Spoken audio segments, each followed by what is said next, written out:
जब वो आलमे बाला पर चढ़ा तो कैदियों को साथ ले गया और आदमियों को इनाम दिए। इफिसियों 4 बाब के अंदर ये लिखा हुआ है। और ये यीशु का आसमान पर उठाया जाना है, जो बाइबल में बहुत अहम दिन और बहुत अहम मजमून है। वहां पर क्या हुआ था जब यीशु आसमान पर उठाया गया? मेरे साथ रहिएगा, मैं बताऊंगा। और 3 बातें जो यीशु ने बड़ी अहम उनसे कहीं, मैं उनको बताऊंगा। और मैं ये भी आपको बताऊंगा कि वो कहां से, किस पहाड़ से उठाया गया यीशु मसीह। सबसे पहले वो मत्ती की अंजील के 28वें बाब में अगर हम देखते हैं तो यीशु मसीह गलील के पहाड़ पर है और वहां 11 शागिर्द उसके साथ जमा हैं। उन्होंने उसे सजदा किया है। उसने कहा सब कौमों को जाकर शागिर्द बनाओ। उसने कहा मैं दुनिया के आखिर तक तुम्हारे साथ हूं। और उसके बाद यीशु मसीह उनको बाला खाना में मिला, जहां पर वो खाना खा रहे थे। उसने उनकी बेइत्कादी पर उन्हें मलामत की। और ये वाकया मरकस की अंजील के 16वें बाब की 14वीं आयत में है। लूका की अंजील के 24वें बाब की 44 आयत में भी ये लिखा हुआ है।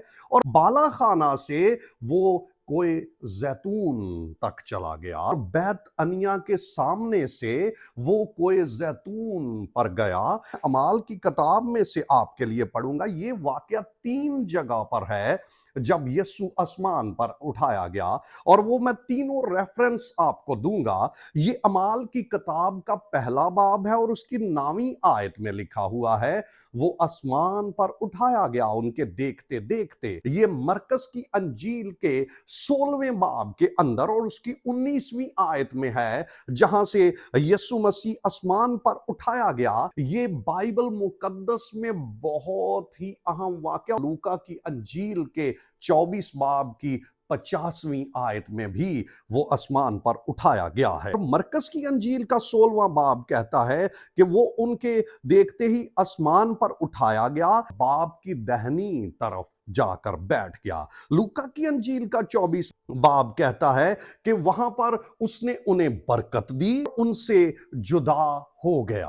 वो उनको बरकत देकर उनसे जुदा हो गया। 24 बाब की 50 आयत है लूका के अंजील की। अमाल की किताब के पहले बाब में ये 9वीं वर्स मैं पढ़ना चाहता हूं। ये कहकर वो उनके देखते देखते ऊपर उठा लिया गया और बदली ने उसे उनकी नजरों से छुपा लिया।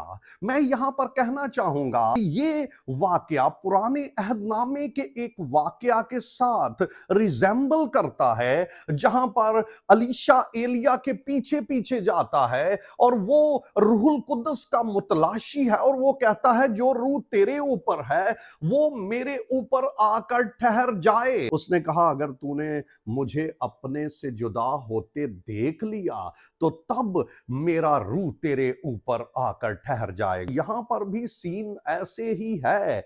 यीशु उनके देखते देखते उनसे जुदा हो गया। मरकस की अंजील, लूका की अंजील और अमाल की किताब ये बता रही है वो उनसे जुदा हो गया, उसका रूह उनके ऊपर आकर ठहर गया, जिस तरह रूह एलिया के ऊपर, अलीशा के ऊपर आकर ठहर गया था। और यहां भी शागिर्दों के ऊपर रूह ठहर गया। मैं 3 बातें बताने को हूं। पहले नंबर पर उसने उनसे वादा किया। ये अमाल की किताब का पहला बाब है और इसकी 4थी आयत है। उसने उनसे मिलकर उनको हुक्म दिया कि यरूशलेम से बाहर ना जाओ, बल्कि बाप के उस वादा के पूरे होने के मुंतजिर रहो। 8वीं आयत कहती है लेकिन जब रूहुल कुद्दस तुम पर नाज़िल होगा तो तुम कुव्वत पाओगे। उसने रूहुल कुद्दस का उनसे वादा किया। उसने दूसरा उनको एक काम दिया, उसने उनको करने को एक काम दिया और ये काम गवाही का था। उसने कहा जब रूहुल कुद्दस आ जाएगा फिर गवाही देनी है।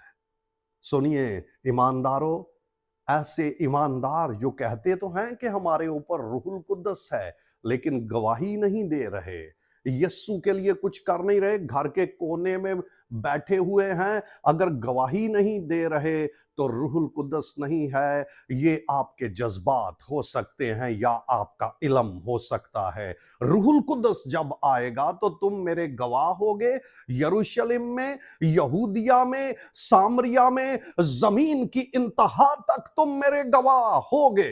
मैंने दो काम बता दिए। पहला, उसने रूहुल कुद्दस का वादा किया, ये ईद सऊद का पैगाम है। उसने ईद सऊद पर यस्सु के उठाए जाने के दिन ये तीन काम हुए और तीन बातें। नंबर वन, रूहुल कुद्दस का वादा। नंबर टू, एक जबरदस्त काम उनको दिया कि तुम मेरे गवाह होगे। और नंबर तीन, वादा आने का भी दे दिया। जब उन्होंने यस्सु को जाते हुए देखा, तीसरा काम बहुत अहम है।